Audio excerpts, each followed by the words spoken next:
Well, good morning, everybody. It's good to be with you. A couple of Augusts ago, on a sunny, hot afternoon, I went to the driving range with my younger brother, Luke, to hit some golf balls. I think it was the hottest day of the year, and that was intentional for us to go out on that day because I knew there was probably not going to be anybody else out there to judge me as I swang. And as I'm out there trying to hit the ball further than I was hitting dirt, we were alone for about 10 minutes until this guy rolls in a pink polo and flip-flops. And he starts hitting balls right next to my brother and I. And a few minutes go by without us exchanging any words when he abruptly and aggressively turns around and he yells, "Stop swinging so hard." And in my mind, I'm like, "Buddy, who asked you?" But I thought, I'll play with him a little bit. So being the older brother, I turned to Luke and I said, "Luke, the guy's right. You are swinging too hard." And the guy, without missing a beat, said, "No, I'm talking to you." And again, I'm like, "I did not ask you." But with a very passive thank you, I, a little more self-consciously, went back to trying to hit these balls. Stop swinging so hard wasn't exactly a very inspiring way to get me to want to get better at golf. Nor was it very helpful for me in that moment. Instead, it actually just made me kind of loathe this guy who was starting to live a little rent-free in my head. Who does he think he is? But brothers and sisters, I wonder if at times, us living out the Christian life, living the moral life, keeping the commandments, isn't often perceived by us and by many in our world in a somewhat similar way to how this guy was trying to teach me how to play golf. Stop doing this. You're doing it all wrong. Quit it out. Figure it out. And I wonder if that makes us a little bit hesitant to actually pay heed to the commandments. If it doesn't kind of take away from the intent and the vision that the commandments are meant to have for our lives. I've heard it said that if you want to get a group of guys to build a ship, don't start by telling them how long to cut the boards or how to properly hold a hammer in their hands, but instead give them a vision for the open sea. If you can inspire them for the place that they might be able to go, then everything else will fall right in line. Then they'll do whatever it takes to get there. And I think in our gospel today, this is the vision that Jesus is trying to give his followers. Because our gospel does speak a lot about commandments. And Jesus takes nothing away from the commandments. Just like the sidelines on a football field or the notes on a sheet of music, the commandments are meant to guide us into living a full life. G.K. Chesterton, who was a great English author, said this. He said, "The more I considered Christianity, while I found that it did have an established rule and order, the chief aim of that rule and order was to give room for good things to run wild." The commandments are meant to lead us to living the good life, the full life. But Jesus today recognizes that just a rote adherence and obedience to the commandments is not what he's after. God is not about us just obeying things rotely. Instead, he's about this inner transformation in our hearts. Jesus is not trying to get people whose lives are just marked by the absence of bad things. No, he's trying to inspire a group of people whose lives are filled with the presence of good things. And that's exactly what he's doing today. To the commandment, "Stop committing adultery," Jesus changes it.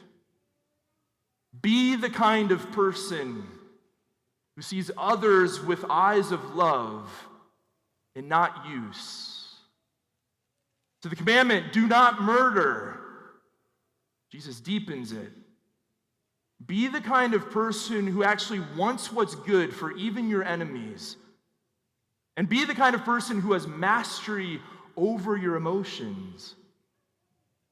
So the commandment, do not lie, Jesus deepens it. Become the sort of person who tells the truth. The moral life for Jesus and for us as Christians is not simply about the absence of bad and the sin. No, it's much more about the pursuit of virtue and the presence of the good. You and I are invited and encouraged today to look at our lives and not just note all of the things that need to be gone, but rather what are the good things that need to be more a part of them? What are the ways in which I need to put into practice a positive living of the Christian life? And the thing that happens as I'm pursuing the good, as I'm growing in virtue, is that the space that the sin and vice takes up naturally shrinks away. We are invited to be people that are not just on the defense, but rather are playing offense. What are the things that I need to be doing to be pursuing the Christian life? What are those virtues that need to be more present in my life? This is a much more compelling way to live. So that the goal this week is not, I'm not going to go to that certain website on my phone, but instead the goal this week is, I'm going to use my phone for something good. The goal this week is not, I'm not going to talk bad about people behind their backs. Instead, this week, in times when I ordinarily wouldn't, I'm going to seek opportunities to speak well of other people. And all of this becomes a much more compelling way to live our life. That we aren't just trying to defend ourselves off from bad things, but are actively engaging with the good. This is the vision Jesus wants to instill in us. And this is the vision at the outset of Lent I think we ought to have. By sitting with this question: what sort of person do I want to become? Is it just a person whose life is absent of certain things? Or is it a person whose life is full of certain things? There's a profound change in that. Now, if you do this, if you pursue living the life on offense, of filling your life up with good, there are going to be moments, I promise you this, that you will fail. Moments in which you are going to get discouraged, moments in which you are going to get tired, moments in which it would be far easier to not do that good thing. But I'd say to that, if we're not going to fail, then we're not aiming high enough. We're not aiming high enough. Something that my older sister has started to do when she gets home from work and the kids are home from school is they've been praying evening prayer together. And last week, one of the intentions in evening prayer said this: Lord, remember that you sent your Son into the world to be its Savior and not its judge. Lord, remember that you sent your Son into the world to be its Savior and not its judge. And after praying that, my sister did a really smart thing. She turned to her kids and she asked them, what do you think that means? And one of my nieces, Zelly, who's in 3rd grade, said, I think that it means that Jesus is to never be giving up on us.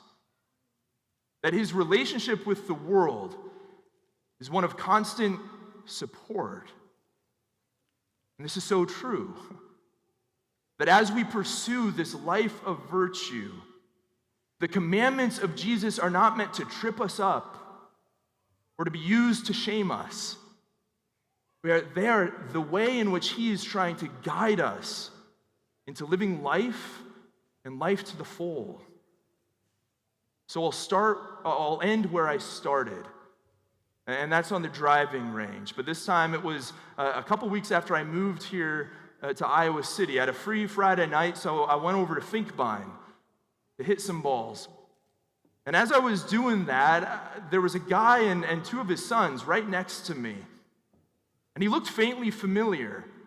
But I was new to Iowa City, so I knew if he was familiar, he must go to St. Mary's. And it turns out he does. He was at the 8:30 Mass this morning. I didn't say anything to him. I didn't comment on his swing, and he didn't comment on my swing, thank God. But I couldn't help but overhear how he was talking to his sons. Nice swing. Now you're getting it. That was a really good one. And I promise I'm not making this up. In my mind, as I was hearing this father speak well over his sons with such encouragement, I couldn't help but think, this is how God, the Father, speaks over us while we are struggling to live life on the offense. This is how God looks at us and speaks over us as we are seeking to live life of virtue, filling our lives up with the good. But God is not against us, He's for us. He's on our side. So brothers and sisters, as we begin this annual campaign of Lent this week, let's not just think about those things we need to get rid of, those things we want to avoid, but what are the good things that need to fill our lives up so that we might continue to be the people that God is calling us to become?